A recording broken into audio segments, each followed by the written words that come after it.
Yeah, cool. I'm very excited for your talk you're presenting today. I'm glad we have Coach Falkenstein on for the International Coaches Clinic, and he's talking about their version of the West Coast offense. And I'm excited to listen to your version of the West Coast offense and try to dig deep into the topic. Okay, awesome. Thank you so much for having me. My name is Danny Falkenstein. I'm the passing game coordinator and wide receivers coach, and also the special teams coordinator at Orange Coast College. Excited to be here. Just talk about our philosophy at Orange Coast College, our offense, and kind of how it stems from the West Coast offense with Bill Wall. And so, share my screen real quick and kind of get into it.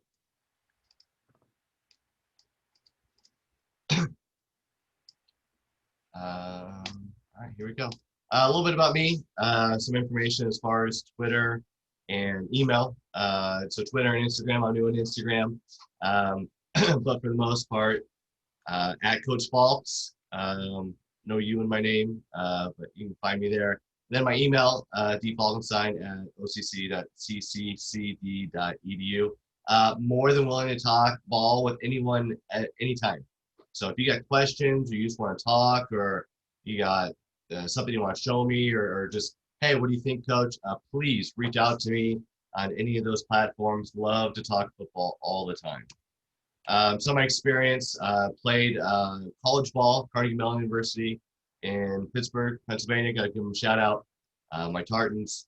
Then I went and I got a graduate assistant job and coached outside linebackers at Lindenwood.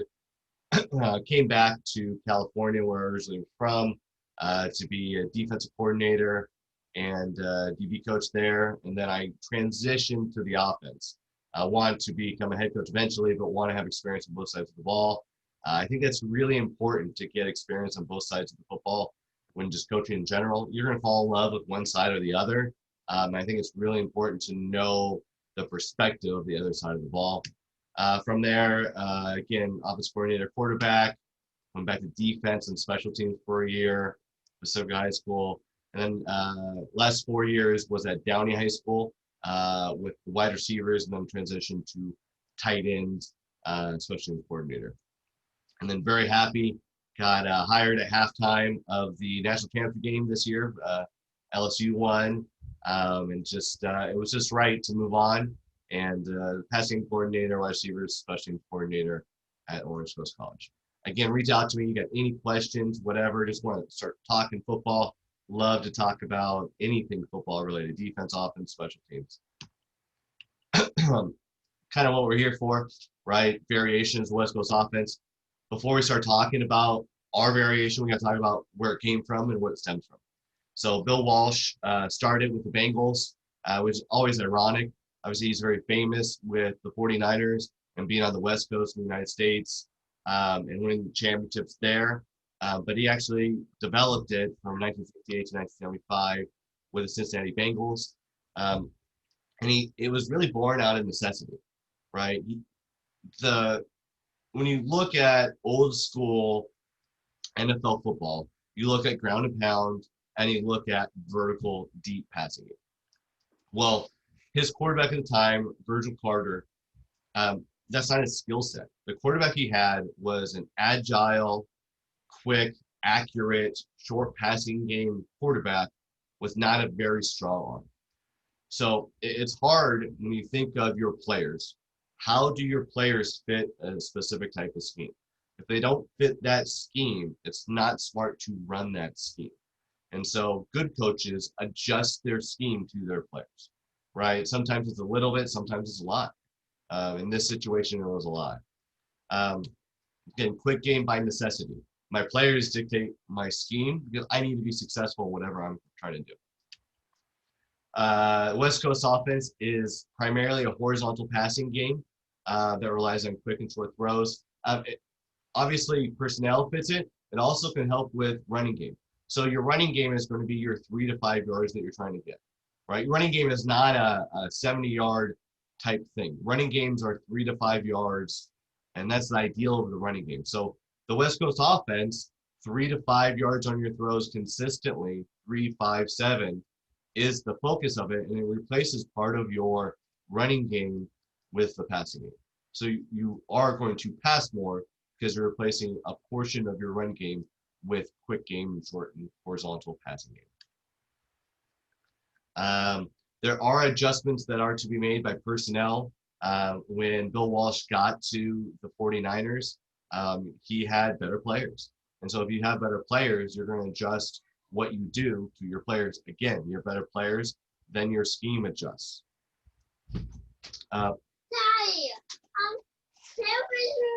Okay, Daddy's. So this is my son. So he likes to interrupt me all the time. So okay, good. Okay, good. Okay.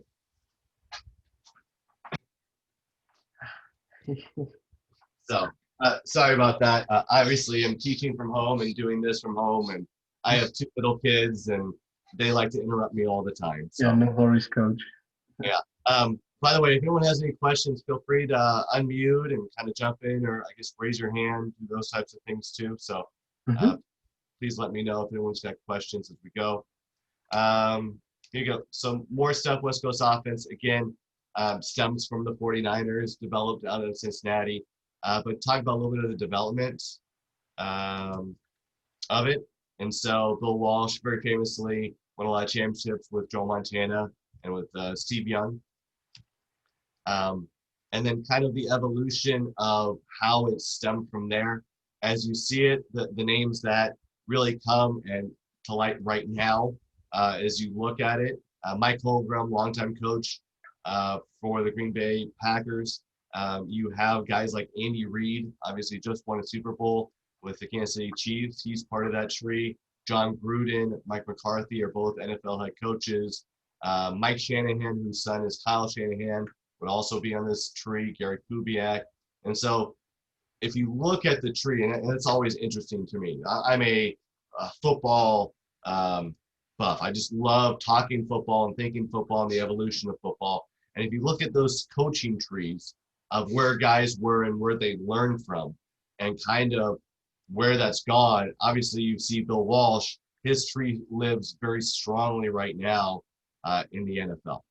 Guys like Nick Saban and how big his tree is and those types of things. And so guys who have this type of success and lasting impact, I think of lasting impacts really important as I'm trying to mold my scheme, right? When I'm in charge, what is my scheme, right? And so as I try to mold it, I think of lasting schemes. West Coast offense is a lasting scheme, obviously, from this tree and how efficient and effective it is in the NFL currently.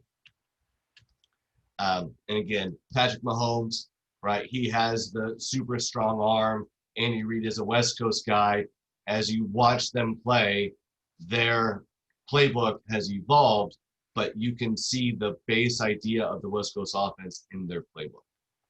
We'll talk about that a little bit coming up. Things that I think of when I think of the West Coast offense, it is a pass-heavy, 7% pass, 30% run, something like that type of offense. Is a nickel and dime offense. What we mean by that is a lot of checkdowns, short throws, right? You're not looking to force deep throws. You're going to throw deep every once in a while, but the base idea of this offense is to throw it underneath. It is a rhythm offense. If you ask defensive linemen, they don't like going against the West Coast offense because it's very difficult to get to the quarterback. The goal of the West Coast offense, 2.2 seconds to 2.5 seconds, balls out of your hands, right? And realistically, if you can, 1.8 seconds. If you do that, you will be very successful with the West Coast offense, right? You try to get 0 sacks in the game, 1, right, at most, and then all of a sudden that defensive line struggles. Again, pass heavy.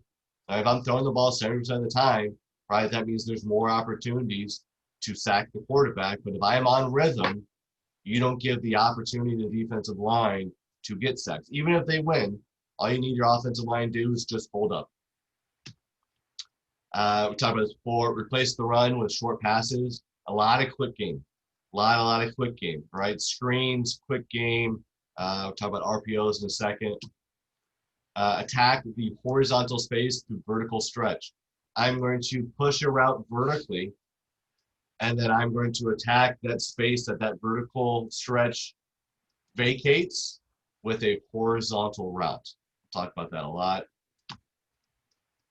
Emphasis. What type of players do you have? It's great when you have guys who are physically dominant than the other team.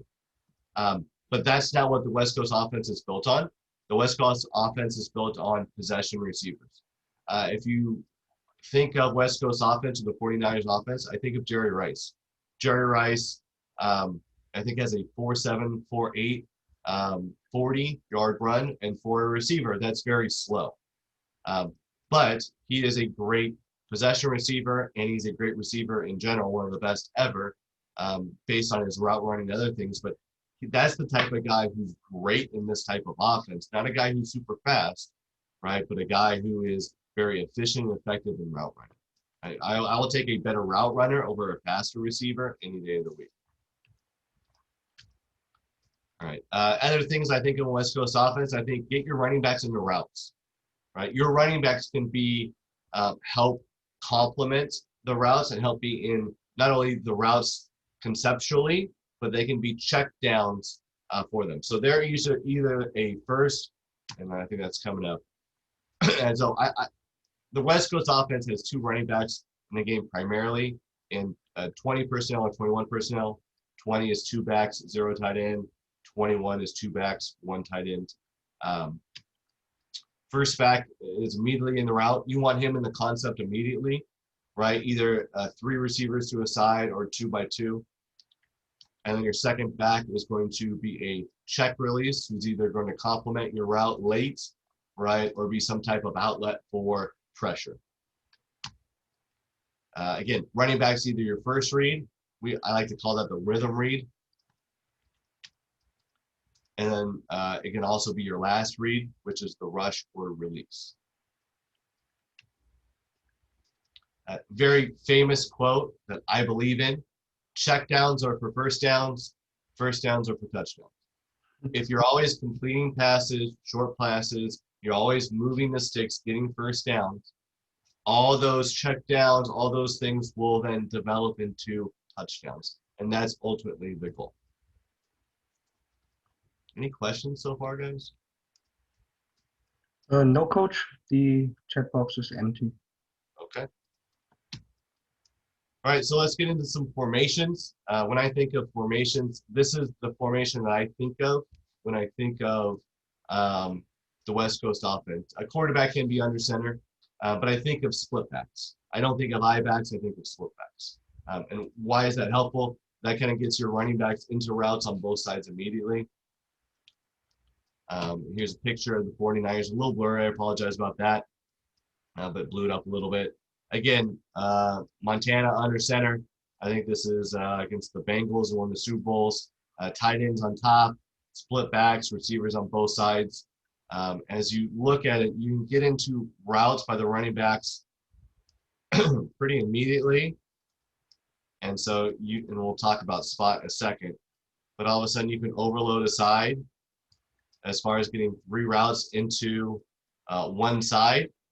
And then you can also have 2 routes to a side. So you can have 2 routes or 3 routes, depending on the idea. You can have that third route late. You can also overload a 4th route to it. Gives you a lot of flexibility here. The idea is your running backs need to be able to catch the ball, though, right? Drops are killers in the West Coast offense. So running backs who traditionally are not very good at catching the ball, this is why they're handed the ball a lot. You want a running back who can catch the ball when you get them out into the routes. So how has that evolved, right? The evolution, right, based on personnel. This is a formation, we call it duo at Orange Coast College. You have a Y, a traditional tight end. You have an A. An A can be a lot of different guys personnel-wise. It could be a skill guy, it could be a running back, it could be another tight end. And then you have your 2 wide receivers, the Z and the X, and then you have your running back. We call it the H-back, right? this is kind of the evolution of the West Coast offense, is not always being in that two back. We'll talk about why in a second, right? And so as we look at this, and this is a perfect example, right? This is duo. You have a tight ends, actually two tight ends to the top of the screen, and you have two wide receivers at the bottom of the screen. Traditionally, this is a look that gives defenses fits. Why does it give the defense fits? It actually gives defense fits because your run strength and your pass strength are different. So the defense has to make a decision on where they're going to go as far as taking care of the run first or taking care of the pass first. Right? Kansas City is a passing team. They are a West Coast offense. If you notice in this clip, the San Francisco 49ers have shifted to the run portion of the formation. Right? And so as you're looking at it, these two guys being isolated to this side, both running guys, right, run blockers, have now shifted it. And so you lack people to your two receivers. So your two receivers are now 2-on-2 with the defense. This is a great situation to be in. It's realistically rare to be in. You don't get this a lot when you're in just your traditional sets, either all four wide, right, a traditional spread set, or if you get into some type of I-back. You won't have these type of advantages. This is a great advantage in the pass game. As we know from the experience of Tyreek Hill and other really good receivers, right, you want those matchups. You rarely get those matchups, right? And then if you look at it, notice there's 5 people on the line of scrimmage to defend the run, right? This is a bear front. When you get this, you have your tight ends, who is a top caliber tight end in Travis Kelce, who's now in a situation where people are condensed down on him, and he now can attack vertical space. So clear that. So this is kind of the evolution, is using different formations, but schematically, you're going to use very similar plays, but the defense reacts differently.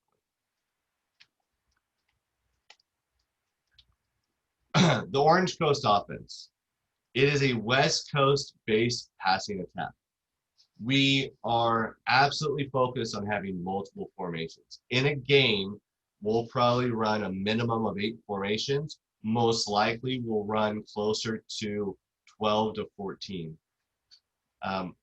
In those multiple formations, we're going to run the same concept. We have expectations that our personnel is going to be able to run those concepts effectively and efficiently, right? We are a power running game, right? We believe in power running game, power, counter, ISO, tight zone, right? Those types of things. We want to go after people. We want to be physical at point of attack. We also have spread influences. We will have RPOs. We will implement and sprinkle in a little bit of the air raid, and have other types of spread influences on there. So here is a staple of the West Coast offense. I was watching one of your former talks here on the International Football Talks, and one of these I saw on. Spot is a very, very popular concept to run. From there, right, you run a spot concept, right, as an outside receiver. Your middle receiver is going to run some type of corner route, and then you're going to have an arrow by your inside receiver. It traditionally is read low to high. We actually read this high to low. It can be read either way by the quarterback. And the focus here is to throw the ball in rhythm and on time. But it's this horizontal stretch of the corner route is creating horizontal space both to the flat and towards the middle, right? It doesn't matter what you draw up defensively. You get stretched vertically as soon as that corner works vertical. Okay. So how do we at Orange Coast College adjust for this? Is we're going to put this into different formations. And our routes are going to alter slightly based on our formations, our alignments. But this is kind of the idea here, is we're going to make these adjustments, right? And so we're in a bunch set here. And so all of a sudden, the adjustments for the defense, how they defend a bunch look will change dramatically versus a pro look, right? This is a pro style formation. The defense that you would draw up here, or defensive coordinator would draw up here, is going to be drastically different. For the quarterback, whatever advantage we would like, we're going to dictate that by formation. The formation is going to dictate a lot of the things the defense can do. Down distance dictates that a little bit, but for the most part, formation is going to dictate what they do. Also, personnel will dictate. Mm-hmm. Coach, one question. If you like to, could you walk us through the reads and these drop back steps by your quarterback on that play? Yeah, absolutely. And so let's get into some film. I think that's probably an easier thing to walk through.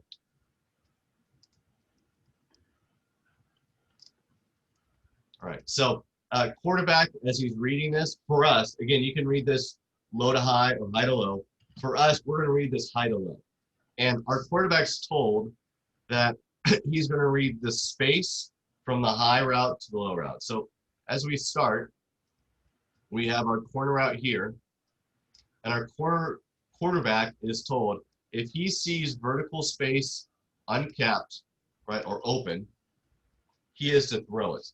And that's going to be a little bit, we give them a lot of flexibility as far as how to read this. And so as he's throwing this or looking to throw this, he's looking to 5-step drop.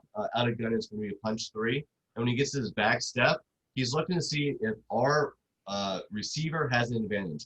I'm sure you guys have heard if you're even, you're leaving type idea, right? Or if my receiver is even with the other guy, right? I want to throw it, right? So this is very similar. We actually have a cushion of 4 yards. And so if he's within, if defender is within 4 yards of the receiver, we're going to throw it.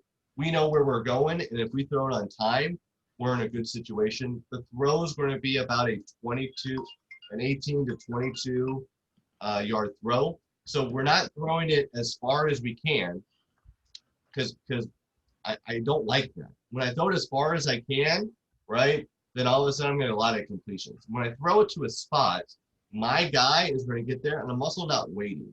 We never want our quarterbacks to wait here. So as he's looking to throw, right, the corner route, he's looking for the space vertically uncapped. As he's getting that, that's my rhythm route. If I don't like that route, right, it's capped, I then am going to look at the spot route. And the spot route, again, spacing is I'm looking at this space. And it's not a person. I'm not looking at people. I'm looking at space, right? I think a lot of times quarterbacks look at people, don't look at defenders, right? You have an idea of where defenders are, but you're looking at space on the field, right? And then, so that's my read route or my second route.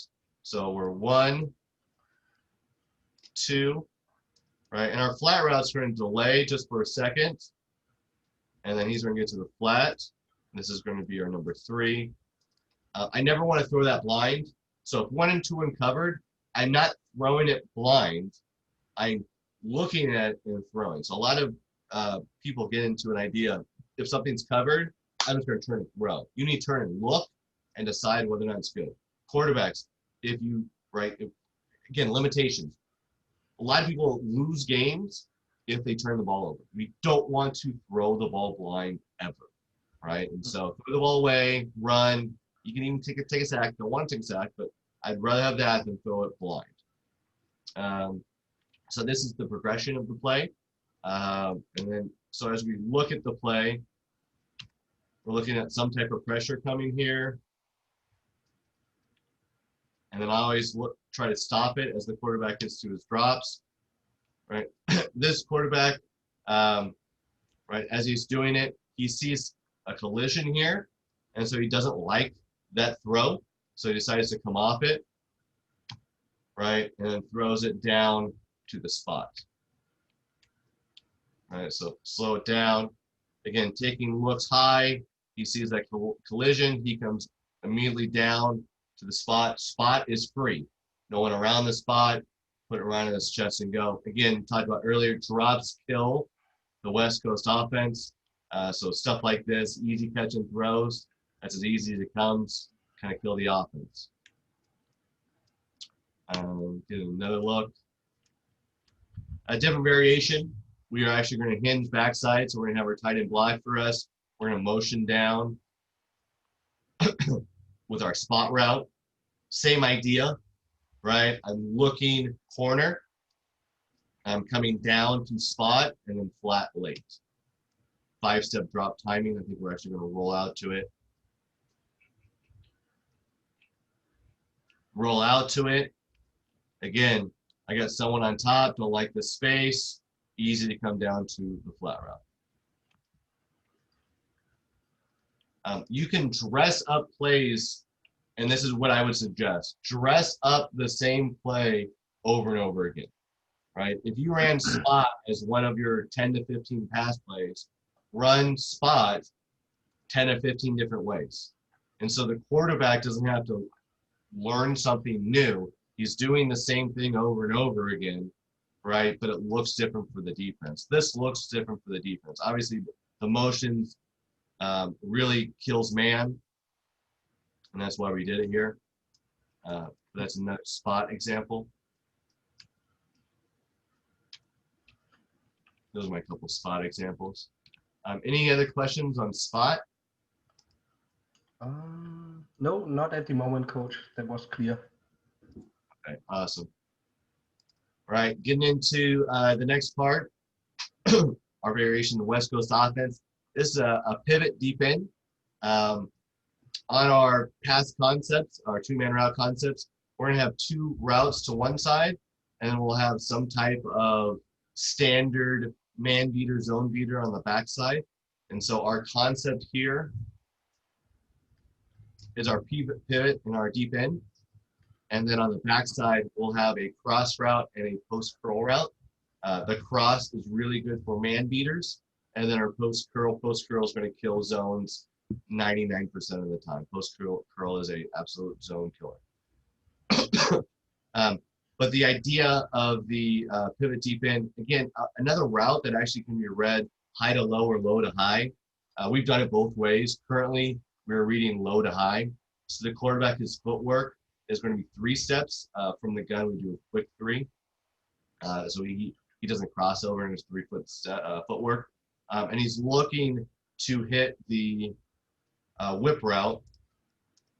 And he's looking to hit it right out of the break, right? If it's open, I'm looking to put it right at that 5 to 6 yard range, have him turn upfield. Again, we want this high completion, and we're looking for the space that's towards the outside of this receiver. So if there's a defender that is towards the inside, we're going to put it on his outside shoulder right as we get to that 3rd step. Not when he breaks. That's a really big misconception. Rhythm offense. When your footwork as a quarterback tell you to throw the ball, right? If my receiver's not in the right position, that's on me as a coach. I'm going to get them right. But the quarterbacks can't wait for people to get open. That's how big plays defensively happen. If this space towards the outside is capped by defender, let's say instead of that defender being there, he's towards the outside or he gets to the outside and he's working here, I'm then going to motor through and I'm looking for this space right here. And realistically, I want to hit this route right off the break. This is not a route I want to hit towards the hash. Right out of the break, I want to hit. All right, so this is our pivot deep end, right? Another staple of the West Coast offense. There's no question. I'm going to look at. You're running the deep in at 15 yards? Yeah, so I actually don't do specific yardage. It's going to get you to about 15 to 16. I go over steps. And so steps for a receiver, I only do half the steps. So I'm going to talk about the outside foot. And so the outside foot, I'm going to count to 4. Okay. And what I'm going to do is I'm going to square in, right, or box in. And that's going to get me right to 15 to 16. Okay. And so I can actually have a good example of that. Clear. come back to this in a second. We got shut down on the 13th of March, and on the 11th, we had our 7-on-7 just getting started for the year. Mhm. And so I have a really good clip of that real quick for that footwork.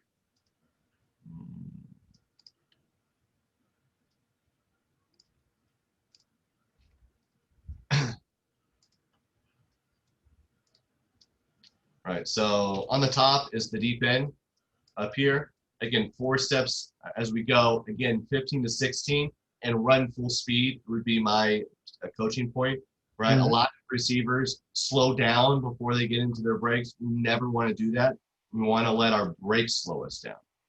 And so receiver on the top, 1, 2, 3, 4, and breaks in. He's a little short with his route, right? But he's at 14. And this is a big thing for me, is I don't want my receivers to ever think about yardage, or very rarely. I want them to think about steps, and so they're going full speed into it. If one receiver's at 14 yards and the next one's at 15, then for the quarterback, you're throwing into a general space. That's good enough, right? You don't want 5 yards difference, but a 1 or 2 yard difference between receivers is fine. One question, Coach. What would you suggest when you are working with youth quarterbacks? Who sometimes we don't have a quarterback that has the arm strength to put the ball on a deep end on 14 to 16 yard. Would you like to go to another concept, or would you tell your outside receiver only to run 3 outside steps and then break it in? Um, you can kind of do both. If you are struggling for that middle range, or that deep middle, the 14, Mhm. 15, 16, what you can do, and I have a whole bunch of those, where you're attacking the 10 to 12s. I think Mhm. if 14 to 16 is too far, hopefully 10 and 12 is okay. Yeah. I would think so. Otherwise, I would find a different guy throwing the ball. If you Yeah, can't you're right. if you can't But throw 10 yards, then you struggle. But that's the base idea of like the intermediates, is you would mhm. get some type of 10. And we can actually talk about hang in a second. Hang's my next concept, and it's a 10-yard route idea. Okay. Yeah, so I would, if you're struggling to throw that route, run something else. Yeah, Mhm. Okay. that would be my base idea. I wouldn't change the concept. And very often, what I hear as a complaint is high school coaches bastardize a concept and think they're running the same idea, but it doesn't get the same thing from the defense. And so you Mhm. have to be really careful about saying, well, I'm going to run deep in pivot, but I'm only going to go 3 steps. I'm only going to go 10 yards. And then all of a sudden the spacing difference is not good. Mhm. Um, and so I would run a different concept if I Okay. was impressed with that. Um, we'll get to another concept that I think is a little bit easier, that has attached to it. So here is pivot deep in. It's on the top side with these 2 guys. And again, quarterback 3-step or quick 3 at a gun, and he's looking for this space right now. Right? He's not looking for the space by the corner. He's looking for the space right outside that slot receiver. And so when he sees that space open, he is to rip it. And that's really important for the quarterbacks who don't hold it, is rip it. Notice this is an example, quarterback from last year, who does not take that advice and hold on to the ball. We do not want quarterbacks holding on to the ball. He actually takes a big hit here. But in this situation, hitting him, this receiver, on the run with leverage is a good situation. We don't want to have to go 15, 20 yards. With you guys, you just said you might have a quarterback who struggles to throw the ball down the field. Great. Don't throw the ball down the field. Pepper it short and intermediate, and I think that's a much better situation.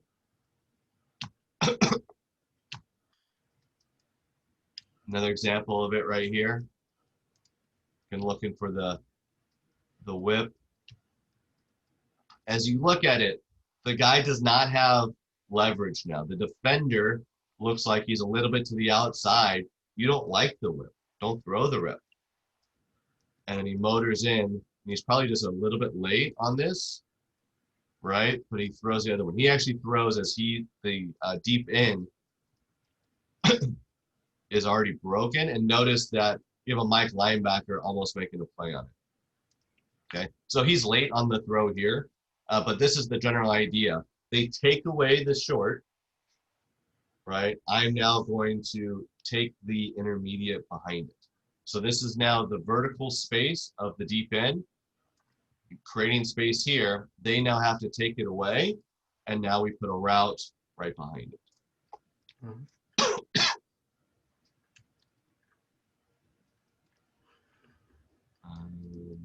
You go on the top here. So these routes again, pivot deep in. All right, leverage on the pivot. No one there. We're gonna take it. Again, reading this short too deep. All right. I think that's good right now. So let's move on to the next concept. And this is kind of our variation. So when we talk about variation, right, this is what I think of. I think of how do we change or alter the West Coast offense. So the other part of this is a play we call hang, right? Staple, right? Tight ends for the 49ers and a lot of the West Coast offenses. This is an absolute staple. A lot of people do triangle reads off this too, but I'm pushing, right, to get to that 8 to 10 yard mark. Okay, thank you, bud. And I'm really focused on getting in front of the quarterback, right? So I'm going to push. I tell the guys they have 3 steps here. They're going to look to get under the first linebacker and then push vertical.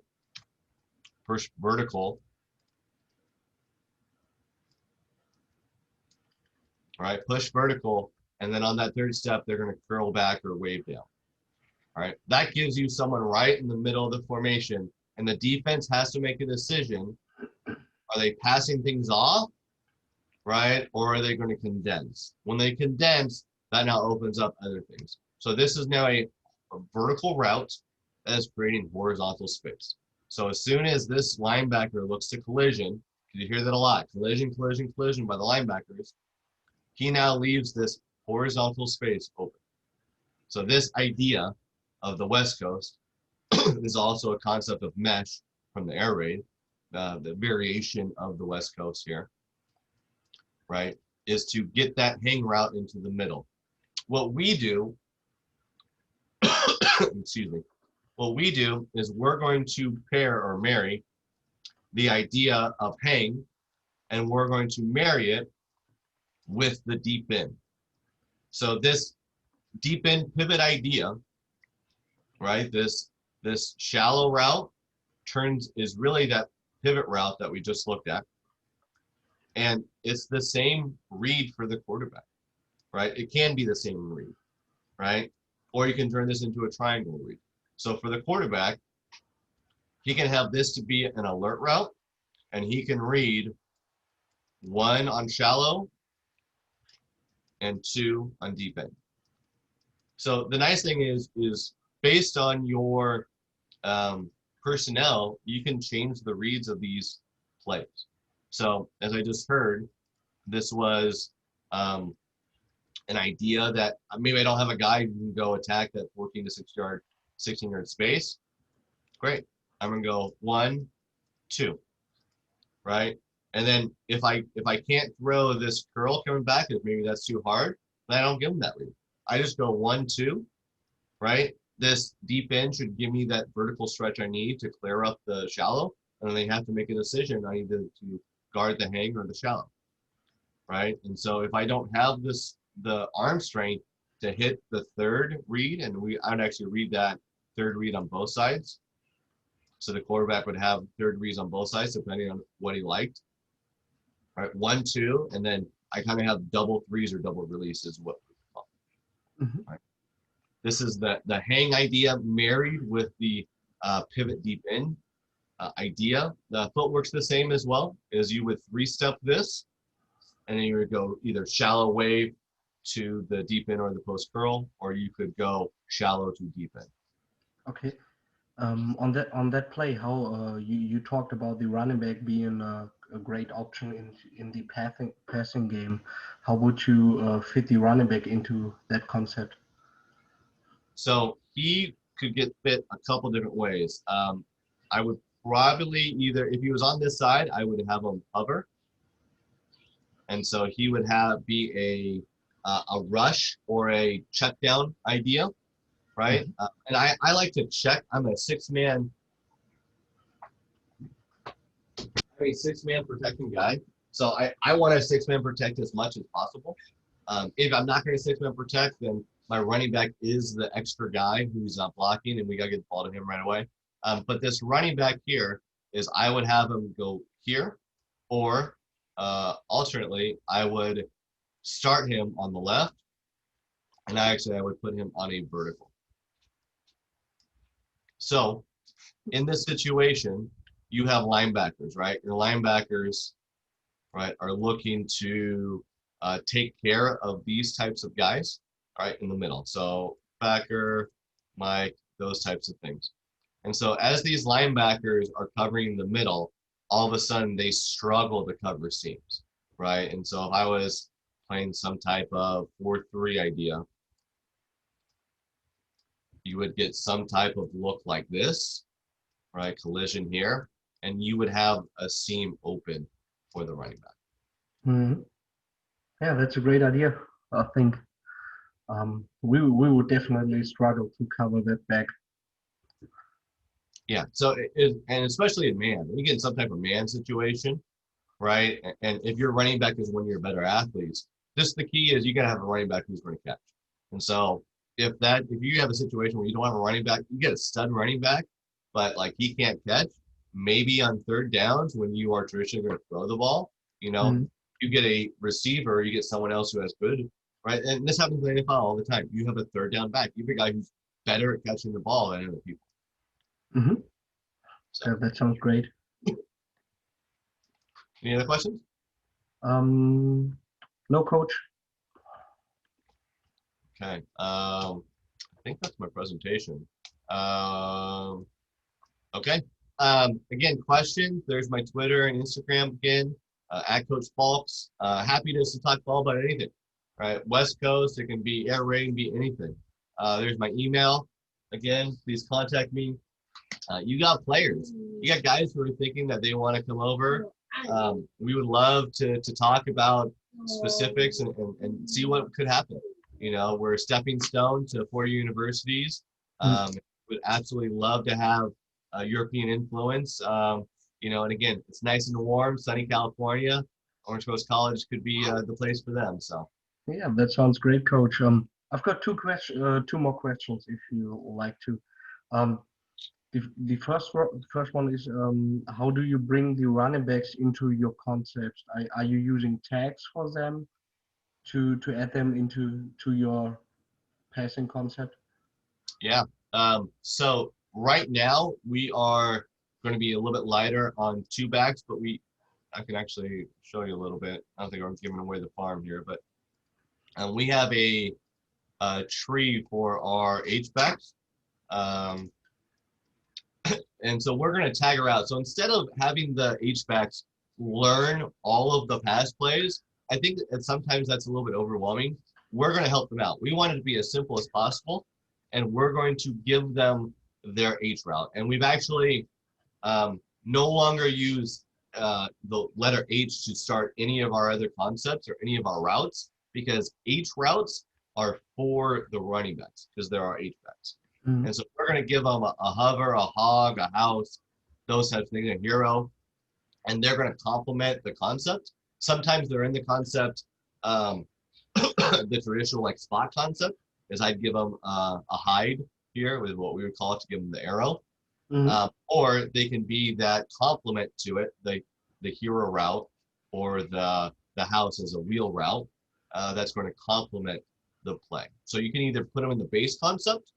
You can have them be the check down, or you can be the complement. Okay. Yeah, I really like how you match the names of the routes to the H-back. I think that's easy for the kids to learn and to get it very easily. In the beginning, you talked about the running back as an extra option in the passing game. You on the last question, you talked about that you really like to have a six-man protection. Is that a staple of you, or do you try to send the running back more often into the passing game? It really depends on necessity. So when we talk about running backs, if I struggle in pass pro with my guys up front, and this is kind of like backwards thinking, actually. If I struggle with it, I actually want to get the running back into routes more often. It's really funny. It's really backwards. If my O line's struggling, so my five guys who should be the Hmm. best five guys on the field blocking, if they struggle to block, I actually want more options to throw the ball and to throw the ball quickly, and and not the opposite, not fewer. So I'll actually, the better my offensive line is, the more likely I am to six-man protect, and I'm probably going to six-man protection with a check. So my running backs actually check a guy or two guys to a side, and then they'll go into some type of hover or hide or some type of route I'm going to ask them to do.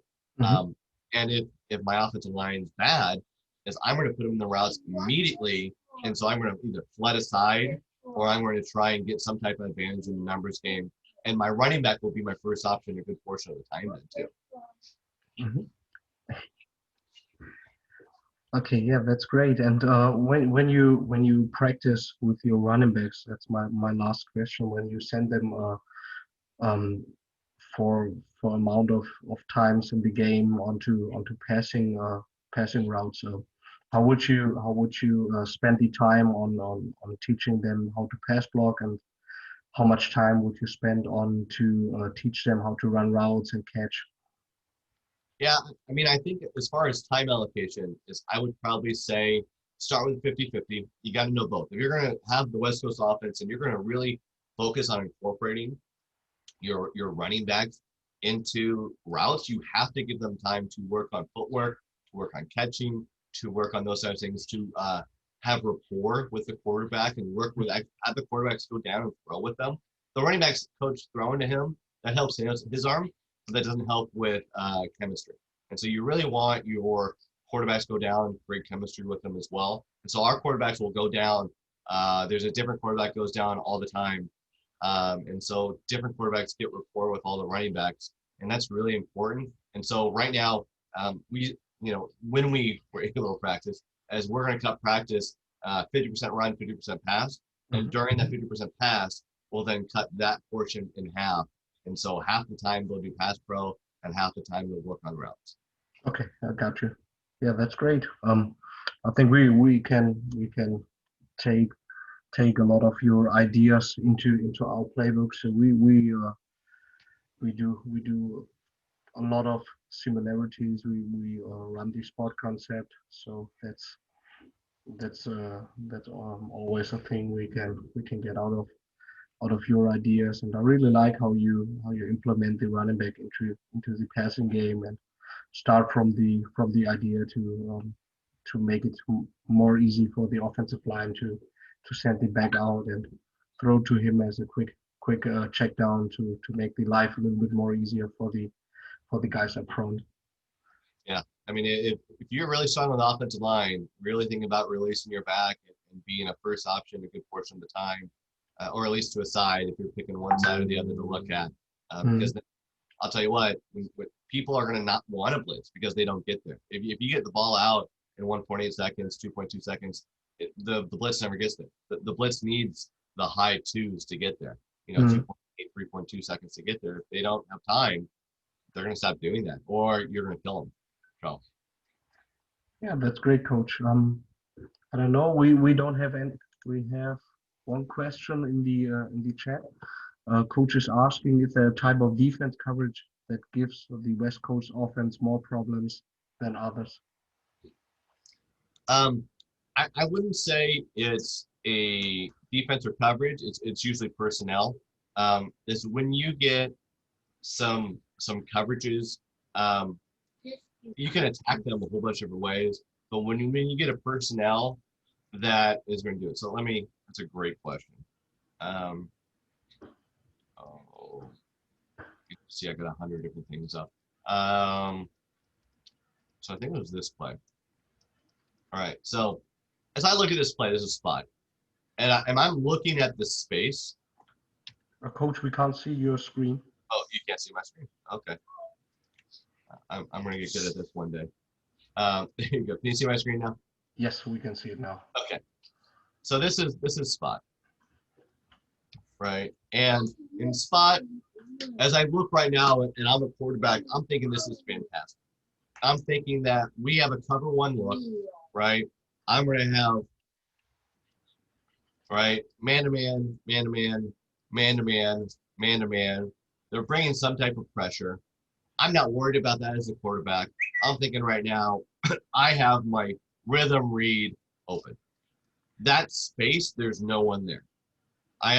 This middle of the third, middle of the field safety is not going to be able to get there. Okay, and so as I'm excited as the play goes, this is the thing that kills. Is this guy here kills that route? Is he holding? Yeah. Okay. Right. Defensive guys hold. We hold. Just it's part of the game. But right now, that personnel, that guy collisioning my receiver at the point of attack, and I'd be pissed if that's my receiver. I'm going to give him an earful about that should never happen, right? But that personnel killed that route, right? And now that actually has to get me to my second option. As an offense, I want my first option. I'm greedy. I want to take my first option. Whatever my first option is, I want to take it.